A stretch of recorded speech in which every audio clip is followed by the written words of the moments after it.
Hi, thank you for joining us. We are moving right along with our festival. We are super excited, super psyched to bring you this next panel. I read, I think it was during Women's History Month that Ava, she had put up a Instagram or something of all the women, female directors that she brought on board for Queen Sugar. And I was like, that is so awesome. So I was like, I want to do a panel. I want to do something on this. I want to do something on this. So I came up with Queen Sugar Queen Directors. And so we were able to get to reach out and get hear back from three sisters who are doing just awesome things in the industry and were doing things before they were called to Queen Sugar. But what Queen Sugar did was give flight to Ava DuVernay's revolutionary move. It was really a revolutionary move to bring Black women directors to the helm of her series on OWN TV. And all of these sisters are award-winning producers, directors, filmmakers in their own right. And so we're invited. They were invited to be part of Ava's unprecedented initiative to hone the skills and further advance their careers by directing for episodic television. So I want to first bring on Natalie Bullock Brown, who's going to co-host this. Put us on a two-shot meme. Who's going to co-host this with. We're going to start with Ayo. Unfortunately, Nima is going to be unable to make it because, oh my God, it was so hard to just get these sisters on the same day, same time. But I knew going into it that if they're called away to direct something, then we wouldn't be able to bring them on. So we want to, Natalie will give props to Nima. Absolutely. Before she starts her interview, who is just beyond awesome pioneer in episodic television, as well as an independent filmmaker, as well as stage. She directs stage too. So we want to give her props. And then we're going to talk about Queen Sugar Queen directors, as well as just what's going on with these sisters, their journey, and what do we expect to see in the future. So Natalie, you can take it away, introduce yourself and introduce Ayo. And thank you for being a part of SABIFF. Well, thank you, Ada. Thank you for calling on me for this amazing opportunity. What's up, everyone? I'm Natalie Bullock Brown, and I am a professor of film, Africana Studies and Women's and Gender Studies at North Carolina State University. I'm actually an assistant teaching professor. Let me get that right. But my background, my love, my passion is documentary filmmaking. And I went to Howard University for film school as a grad student. And that is where I became aware of and inspired by people like Nima Barnett and Ayoka Chenzira. And so, and it's also where I met Ada. And so we go back, way back. But this is just an amazing opportunity to celebrate these Black women, Nima and Ayo, but also Stacey Muhammad, who is a more up and coming filmmaker, but is absolutely standing on the shoulders of people like Nima and Ayoka. And so it's just an honor to be here and to be able to talk to someone like Ayo. So I'm gonna be the director here. You gotta tilt your camera up a little. Your computer up. Yeah, there you go. I was cutting. Okay, is that better? Okay. Sorry.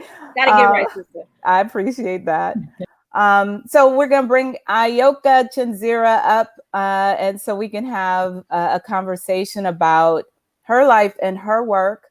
And so we can also give props to Nima Barnett, because in many ways, I think Aya would say she stands on Nima's shoulders. I certainly do.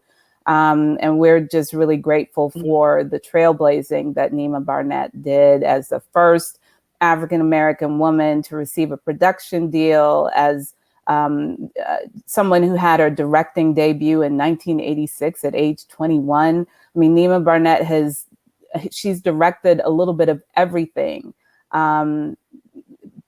Episodic television, like A Different World, The Gilmore Girls, she's done a little bit of everything. And yet we don't hear her name.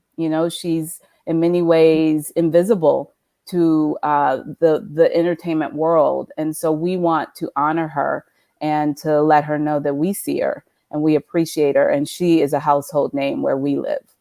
So, Ayoka, thank you for being here with us. Thank you for the invitation. Absolutely. I want you to just first tell us about how you got started into film, because you are a veteran. I mean, you are a trailblazer as well. You are a part of the reason why I am a filmmaker to this day.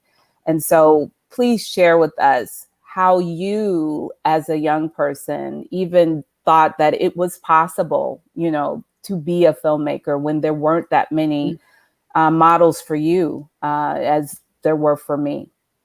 I'll answer that question in just a moment, but I want to go back to Nima Barnett for just a moment because she is a rock star.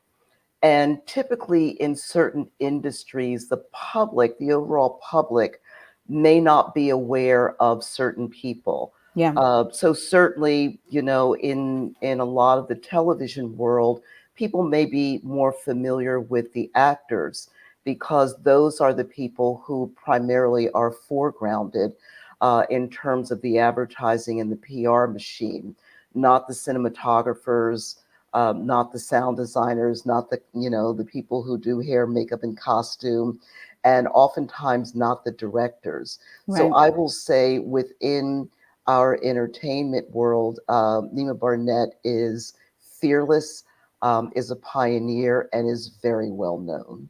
Okay, and I appreciate that that highlight, because that is true. I know that that's true, that she's known within the entertainment industry, but her importance, your importance, there's so many Black women who work behind the scenes who've made like just have such a legacy, and your names are not known beyond the entertainment industry. And I kind of think that that's a travesty, because there's so much of what we see and what's particularly important to Black people and Black women that we would not have if it weren't for you all. There would not be conversations that we're able to have about hair or about spirituality or about just things that matter to us without you all doing the work to have those to make those types of films so that those conversations could be had.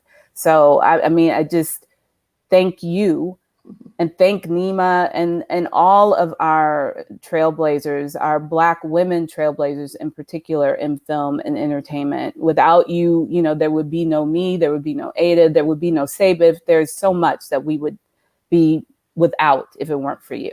So thank you, Natalie. I appreciate that. And I'll answer your question in just a moment, but this question of visibility, invisibility, I think those of us who come from independent filmmaking, and particularly independent filmmaking, 60s, 70s, particularly I think 70s and 80s.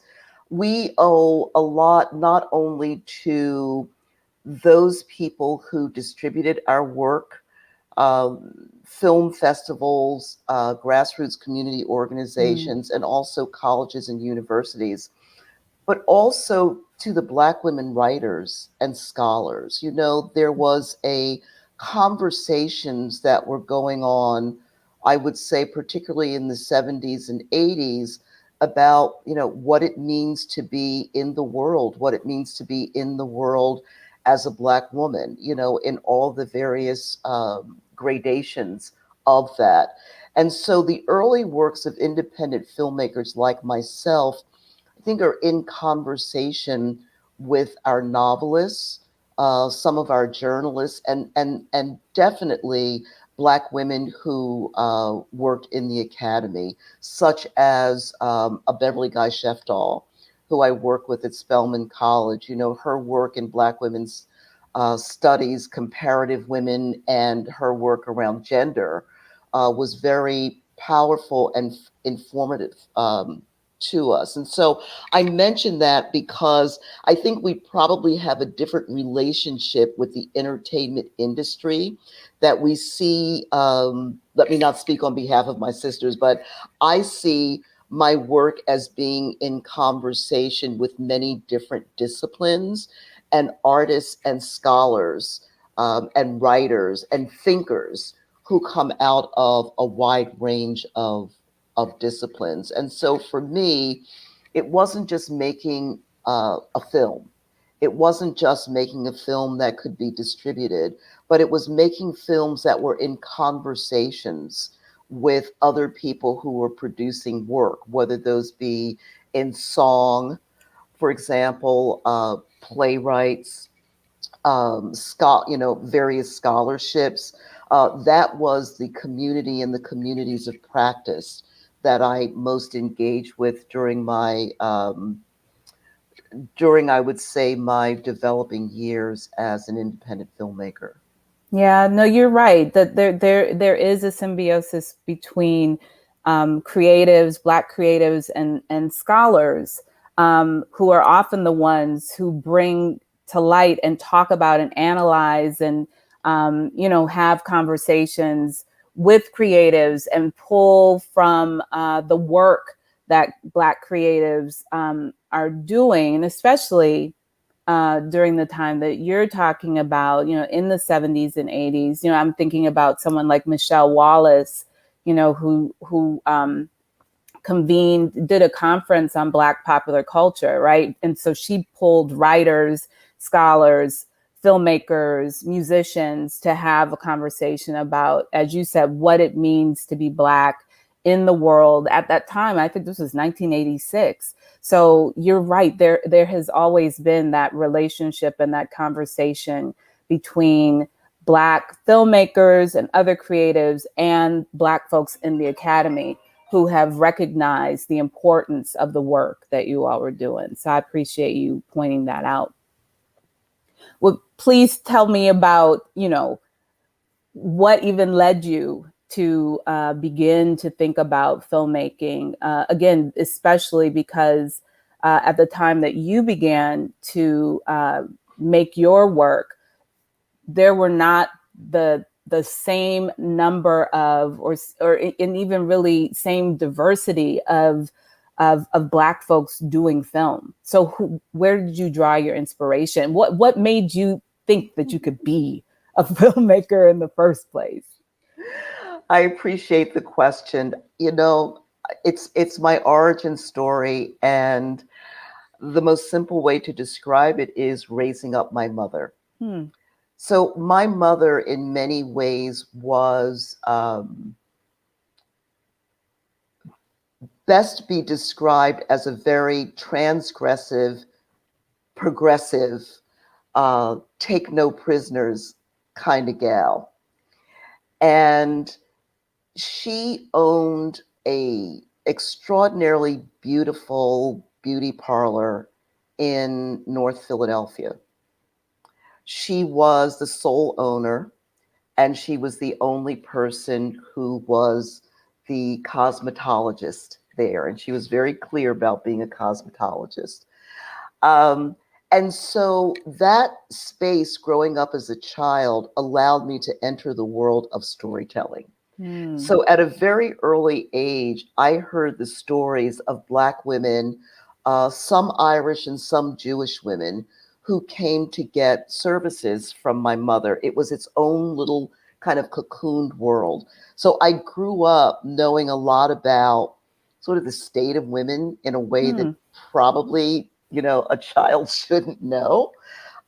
It was fun. Sometimes there was, tears. Sometimes there were anger, lots of laughter and joy, because my mother made it a very social space. And so people had tea and biscuits and sandwiches and just kind of held shop, if you will. So that's one aspect. The other aspect, I think, in terms of my origin story, is that my mother loved, loved, loved the movies. And I don't know where that came from. Certainly, it's not something that I would assign to my aunts and uncles or my grandparents or other older people in my family. My mother was kind of really unique. She made all of her own clothes. They were extraordinary. She redesigned Vogue patterns. You know, Wow. I was that kid that got designer clothes and hated every bit of it because I didn't look like anybody else. But my mother took me to every age inappropriate movie there was. And back then, basically what that means is you might see kissing on screen. Um, but a lot again about relationships. You know, she loved Elizabeth Taylor and Richard Burton, you know, and that whole saga. I was having a conversation for a meeting the other day, and somebody brought up the French Connection, the chase scene in the French Connection. And I was like, you know, I'm not sure if it beats Ben-Hur. And they're like, Ben-Hur, what's that? Um, so I had a mom who uh, took me to the movies regularly. And I think thirdly, in terms of production design and ritual, I grew up in the Catholic Church. Hmm. And this is when churches were very, very large. And there was lots of color and pomp and circumstance and wardrobe and lighting. Lighting, you know, not only from the ceiling and sidelines, but also the candlelight and how that created shadows and, you know, depth of field. So I think all of those things together influenced me in terms of starting early on to have some understanding of a visual language. Hmm.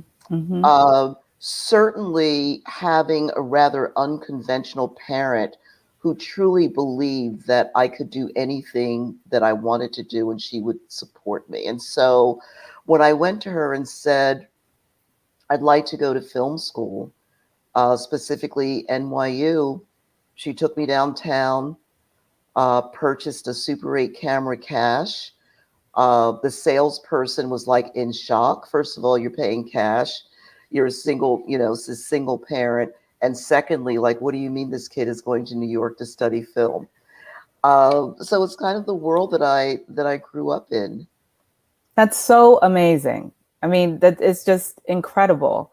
Um, you know, just to hear you talk about a visual language, but what you pulled, what you were observing and hearing and noticing, you know, from just your childhood that then informed your desire. You know, whether there was like a direct connection, like you could consciously say it's because of the lighting in my church or, you know, the stories that I heard in my, like then and maybe I'll just ask you, were you thinking about it like, you know, No, that specifically then? no, I really wasn't. You know, I also had a let me just answer your question a little bit this way. I also had a mother who loved the arts. So I'm the kid that got the piano lessons, the cello lessons, the ballet lessons. You know, I played flute, I played oboe for a little bit. I was that kid. And so, you know, I was playing the piano from the time I was around 6 and dancing starting around 4. So I grew up as an artist, even though my parent was not an artist in the traditional sense, but she certainly was an artist in terms of designing her own clothes and also an artist in terms of looking at the world differently. So I was not aware of these things growing up. I think it took me a very long time, probably not until my 40s, when uh, things started to come together in terms of uh, this kind of comfort in my spirit that didn't come from formal training, although I'm formally trained as a filmmaker. Not that one has to be, but you know, that's part of my history. Yeah. But also I have a very strong and tenacious spirit, which is something that you need if you are going to be in a world that wasn't so much designed for you, Yeah. doesn't have you in mind. And so I had a very strong foundation to become, uh, I think, the person that I am raising the kind of questions that I wanted to raise, and just continuing to put one foot in front of the other, regardless of people saying, no, you can't do that. Yeah. Yeah. I mean, that's so powerful. I mean, because you went on to become one of the first African American women to write and produce and direct a 35 millimeter film, and I just think about my own experience with film school, and, just some of the mental boundaries that can be present because no one has ever told you, like, this is possible, this is possible for you. So it seems like such it's a daring thing. It's like a radical thing for a Black woman to decide, oh, I'm going to make a film, I'm going to do this. So I'm wondering for you, especially given what you've said about your mom and your upbringing and the tenacity that it sounds like she in many ways, encouraged in you, right? And instilled in you. Was there ever a moment, on your way to doing all that you have done where you were like, I don't know if it's worth it. This is too hard. This is a lot, because it wasn't, this industry wasn't designed for me. And I didn't have, the role models. But this is something I want to do. I think, unfortunately, a lot of Black women, myself included, only know hard. Mm-hmm. and Yes. and Yeah. so there's nothing really else to compare it to. It's like, I don't even think of it as being hard. It's just, here's what I want to do, and here's what the problems are that I need to solve to keep putting one foot in front of the other. Yeah. I'm an only child, so I'm not really used to being in conversations with a lot of people sort of in family telling me, no, you can't do something. By the time I got to NYU, it was an interesting world. There were 4 Black people in the film and television program. 2 of us were women, 2 men. Most of my colleagues, white, their fathers already worked in the industry. Yeah. So they were kind of going through college, and I don't want to disrespect anybody's experience, but they already pretty much were going to have a job, many of them, not all of them, when they came out. They already had connections in the industry. They already knew certain kinds of equipment, lighting, etc. What I was really focused on was the stories that I wanted to tell. And part of that was driven by the conversations in my mother's beauty parlor, but the other part was also driven by what has been termed the Black exploitation period of filmmaking, Mm-hmm. which is something that, while I can look back on those films now with a different kind of intellectual questions, back there I can say that that was not the world that I knew. It was not the world that I grew up in. It was not the world that I knew. And I did not come from a family of money, but I came from a family, I would say, of middle-class sensibilities, Mm-hmm. even if the money was not there. Mm-hmm. And I certainly came from a family where things like a moral compass and a moral sensibility and a sense of ethics and care and compassion were important. So Yeah. I did not connect with that world other than the costumes, which were fantastic. But as storytelling, it was not a world that I knew or felt drawn to. Mm-hmm. And that was the governing world during the time when I was studying at NYU. So, the kinds of films I was proposing, nobody wanted to work. Nobody wanted to work on my films. And the head of the film department at that time was a man named Haig Manoogian, who had become very famous and was Martin Scorsese's mentor. called me into his office, and they kind of go over what it is that you want to do, what's your plan. And I really wanted to be a cinematographer. Mm. I think it came from just kind of growing up and watching the world.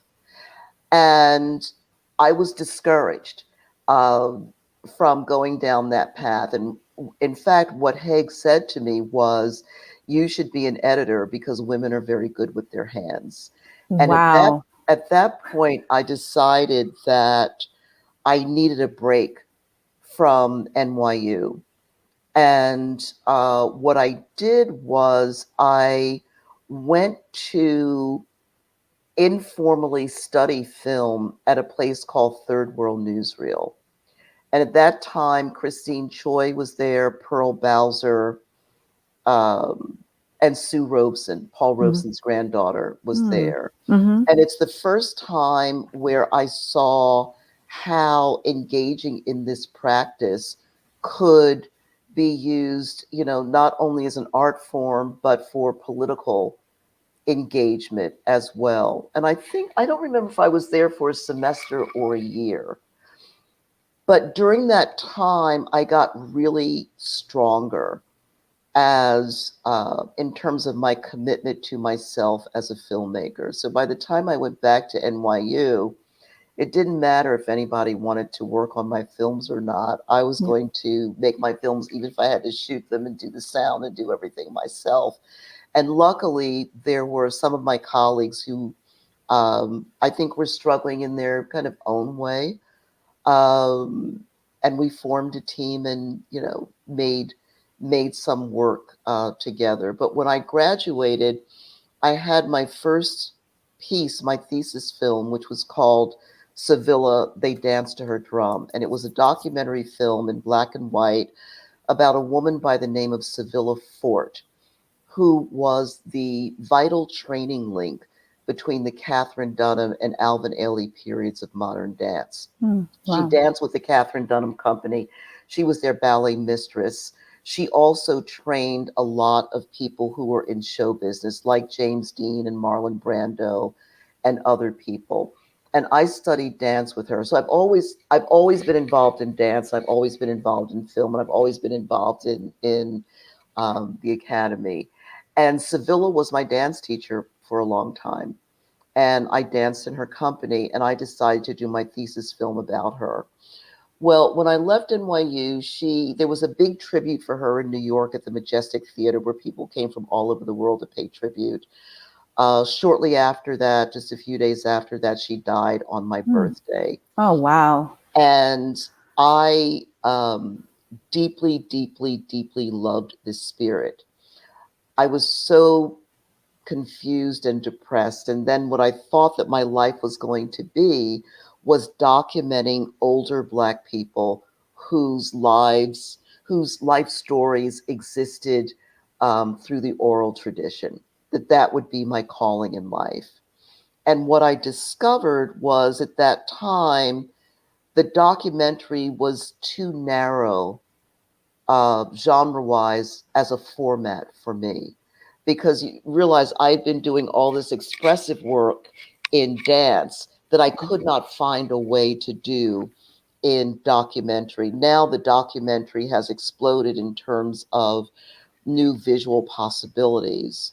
But at that time, that was not the case. Mm-hmm. And so it's interesting, I think, that my next film, or shortly thereafter, is an animated film called Zajoda and the Boogie Spirit, which has me using the computer as an expressive medium, uh, dance and history.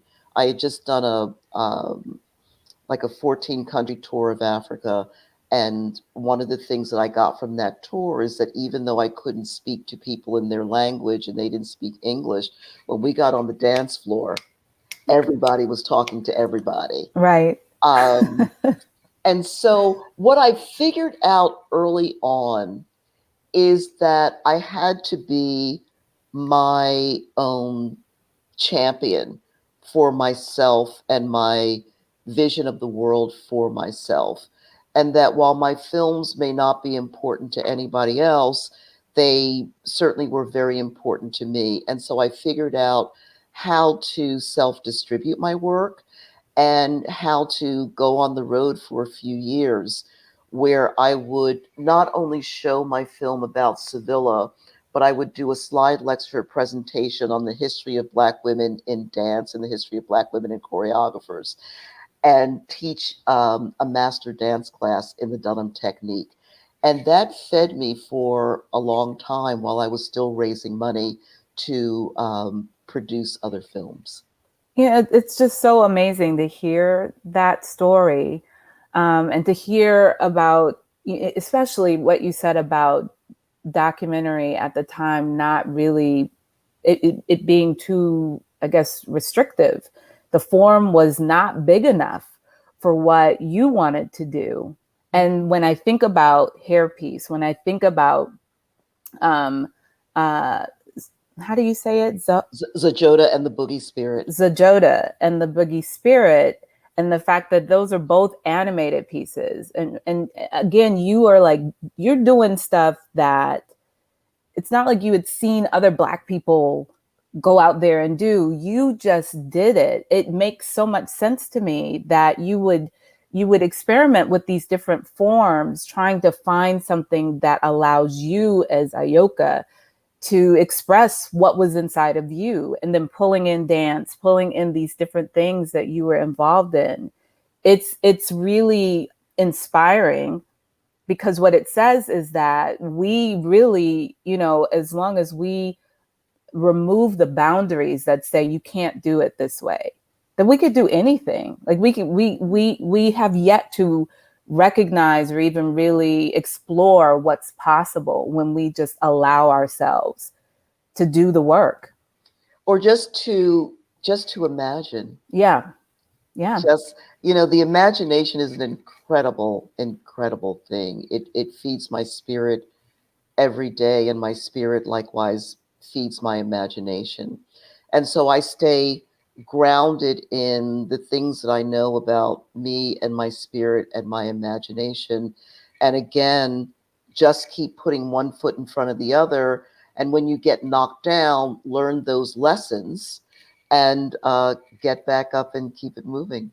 yeah so I'm wondering what you think Ava DuVernay saw in your work that spoke to her in terms of what she was looking for Queen Sugar. I mean, I know that she is aware of and reveres you as one of our pioneers, right? But there, I've read that she was looking for and has recruited women for Queen Sugar, to direct Queen Sugar, who there was something about their storytelling, their aesthetic, that spoke to her in terms of what she envisioned for the film. I mean, for the series. So what do you think it is about what Ayo brings to filmmaking that you think maybe spoke to Ava? I don't really know. I think you would have to ask Ava that. I got a call from Ava one day asking what I was doing, what I was working on, and if I would like to direct an episode of Queen Sugar. And I thought about it for, what's a nanosecond? It's not that long. Right. And said yes. And then that was in 2018.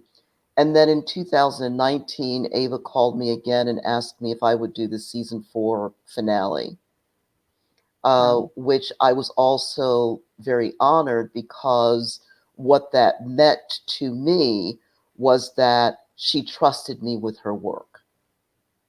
Yeah. Yeah.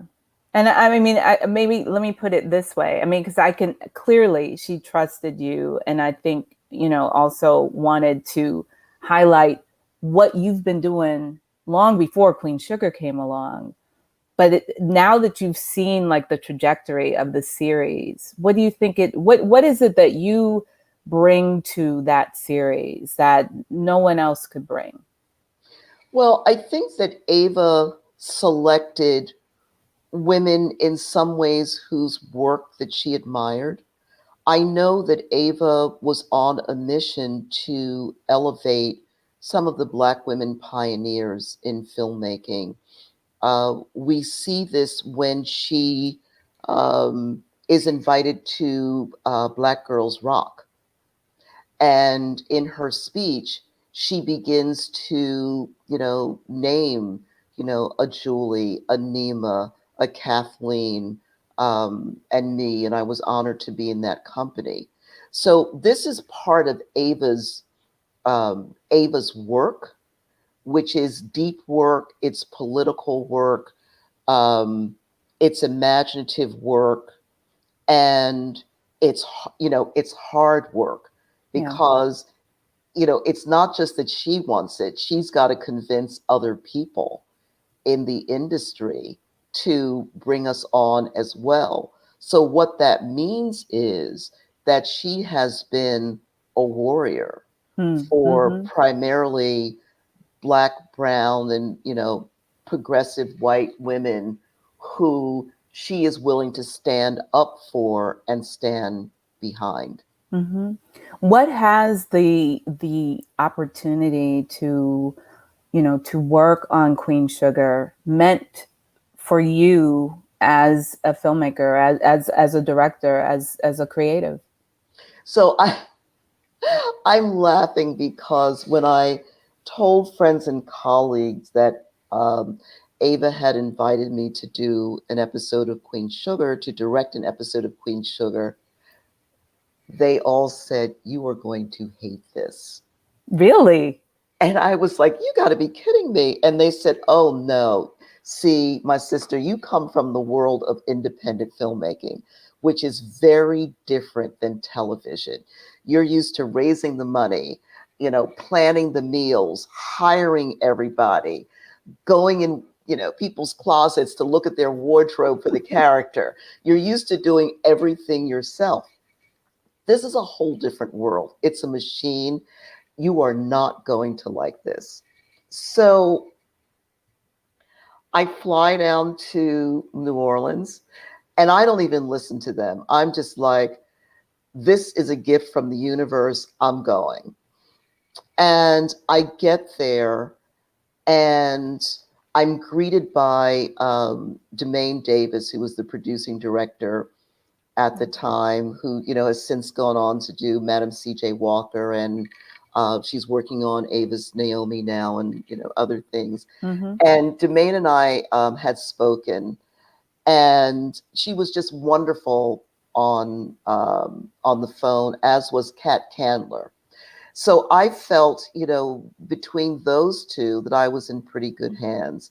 And when I was arrived, you get to see the work of the director before you, and that would have been Demaine.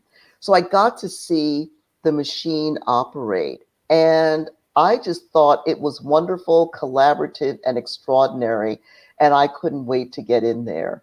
And so I've been directing consistently television since 2018. Wow. Wow. Wow. And so, like, how has that changed your life?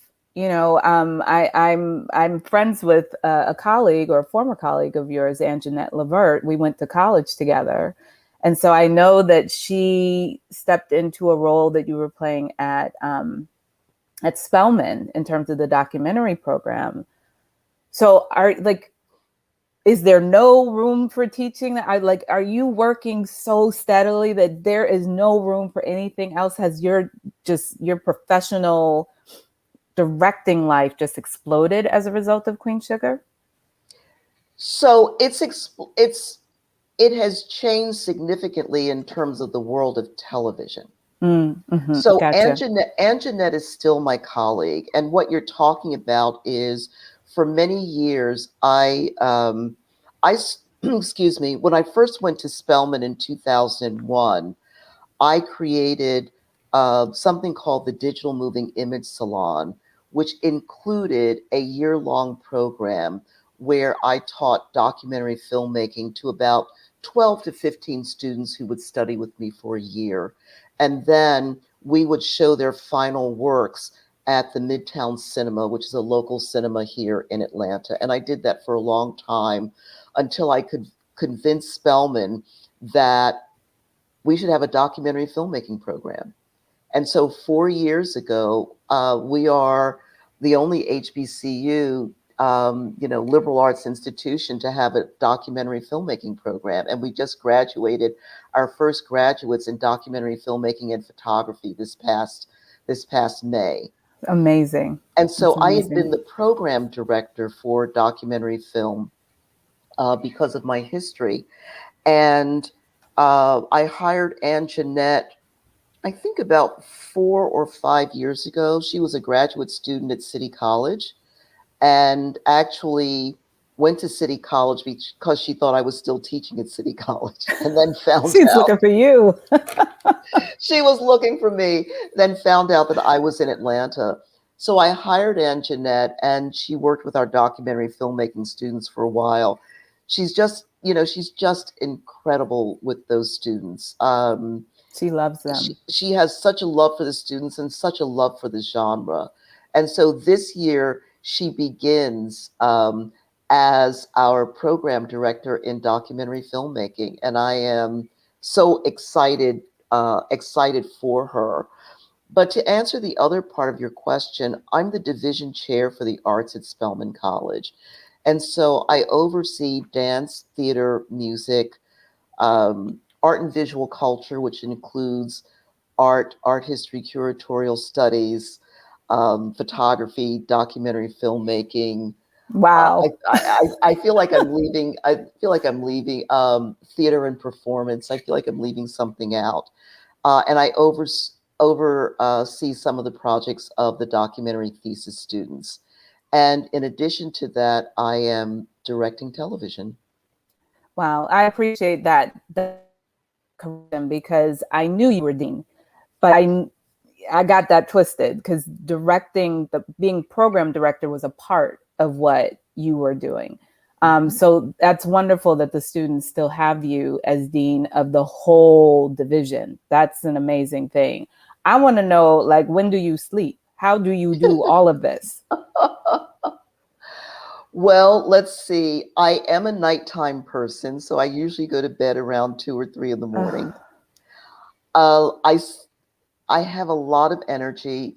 And I think when you're doing things that you love, it doesn't feel like work. It doesn't feel outside of you.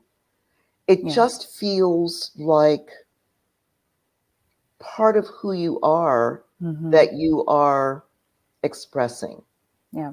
So it's not like it's a job that I go to that I don't want to go to, either Spelman, or my work as a director. I'm doing what I love to do in the world, and luckily I have the support system to be able to execute these things. Yeah, and that's so important. And I've read that part of that support system is your daughter, Haj. Is that her name? Aj. Okay. And so tell us about the work that the two of you have been doing, and what does it mean to you as a mom and this trailblazer to have a daughter who is following in your footsteps? I can only say that I'm glad this spirit chose me as her mother. I have an extraordinary spirit that I helped to raise, and who has surpassed me in every way imaginable. My daughter grew up in a household, both her father and I were artists. Her father was a dancer and choreographer, and her mother was this extraordinary spirit. So she grew up in these creative households around creative communities. She went to Carnegie Mellon for drama, and then went to Los Angeles to work in the film industry, and decided that, very early in her career, that there was not enough support for Black talent.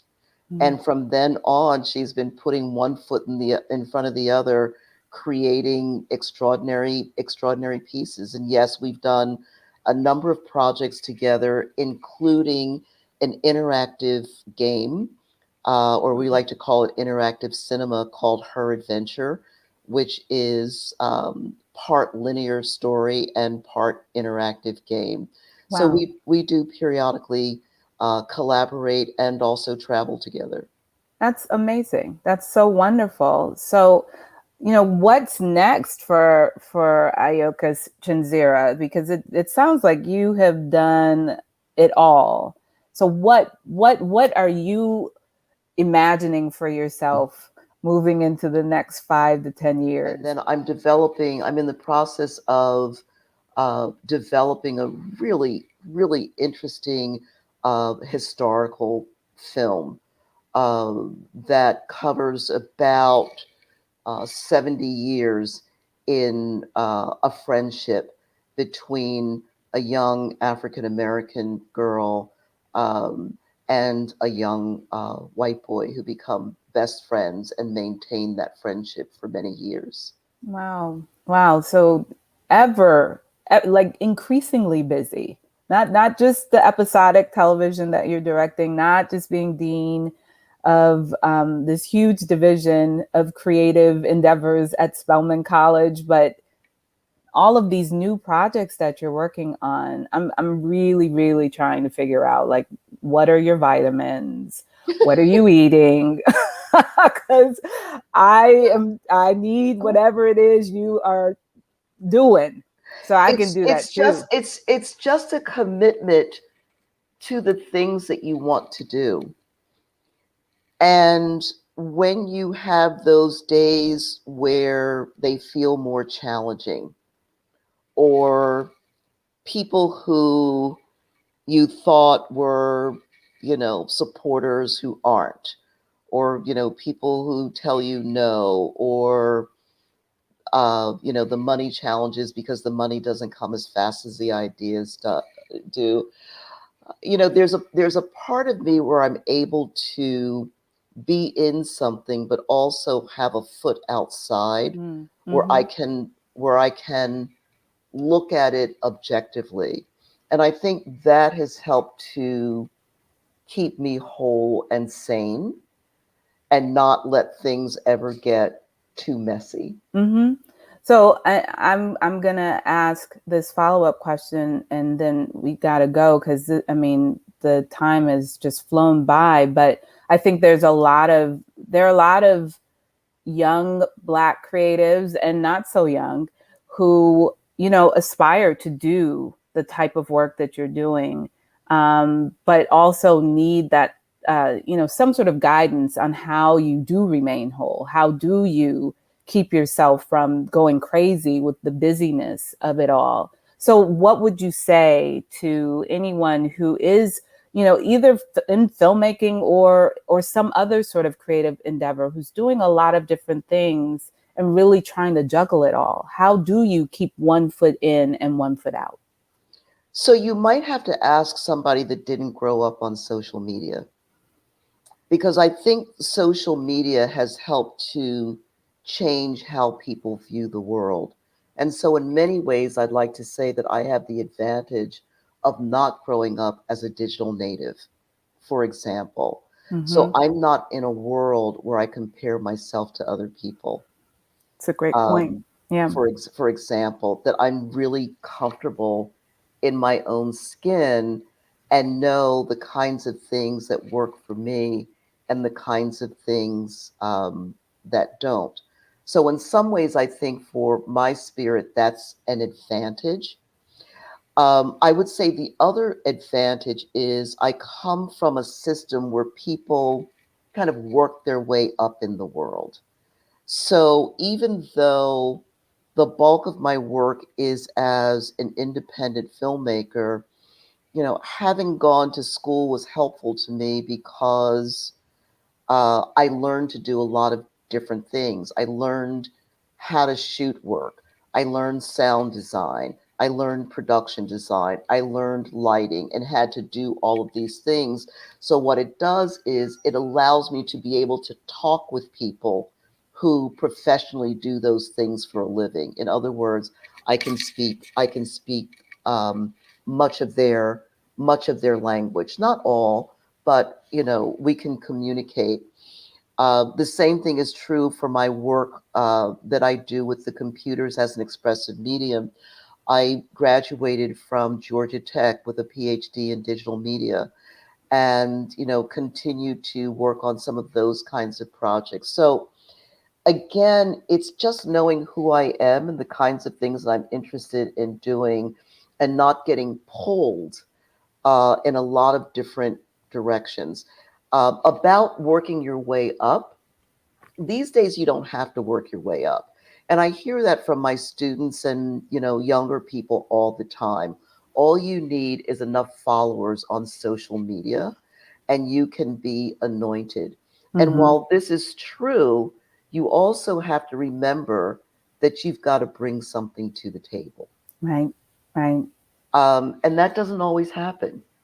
You can buy followers. Um, Right, you you know, can. but and the other thing is, if you only have 5 followers and they are the 5 right people, Mm, you're okay as well. So I always think too, what is it that you are bringing to the table other than an appetite? mm. That's wisdom right there. That's just a gem. That's a golden nugget. And I'm going to end on that note. Ayoka Chenzira, thank you, thank you, Thank thank you you. so Thank much you, for this Natalie. amazing conversation and for who you are and all that you bring. We really appreciate you. Thank you, and all the best with the festival. I'm so excited that the festival is happening, and I'm Oh, really happy that you asked me to participate in some small way. you're happy that I asked you. I'm happy that you accepted. I was like, oh yes. But Amazing. yeah, we're giving starting off the tribute with the Zan Palsy, and oh my God, yes. Tell Uzan I said hello. Oh, I will. I Yeah, I will. brought her to Spelman, and the students just fell in love with her. She's awesome. She's awesome. And I told her she's so lucky she hasn't escaped. She can always, she left, she went in exile in Hollywood and then went back to Paris and Martinique. I mean, she has those escape routes so she can do. Yes. But I am so appreciative, Io, for you to accept our invitation and come on and speak. I mean, we were going to do 30 minutes, but we couldn't do 30 minutes with you. There's no way. It's so much knowledge and wisdom that you dropped. And we are just like, yeah, very impacted by it. So I appreciate you. We appreciate you. Thank Thank you you. again. And good luck with all the projects that are coming. And that Thank you're you. working on now. We're looking forward. We're gonna be reading the credits. Yes, we will. Okay. Now we know you there. I love reading credits anyway, but we're gonna definitely be reading the credits. Great. Thank Okay. you. I want to thank Natalie Bullock Brown. I want to thank Miriam Machado Salmon, TVA Productions. We so appreciate you. And I want to invite everybody to come back for Soul Saturday, which is tomorrow. We have, again, our continual films that run in competition. We'll be playing those all day, or you can get them video on demand. As well as we have a wonderful panel on Black storytelling, rites of passage, where we have 3 writers who will tell us about the writer's room and their experiences and much, much more. Thank you again for joining the San Antonio Black International Film Festival. We have 2 more days left, so we hope that you tell your friends about us and that you continue to follow us and purchase tickets and support Black films. Thanks again.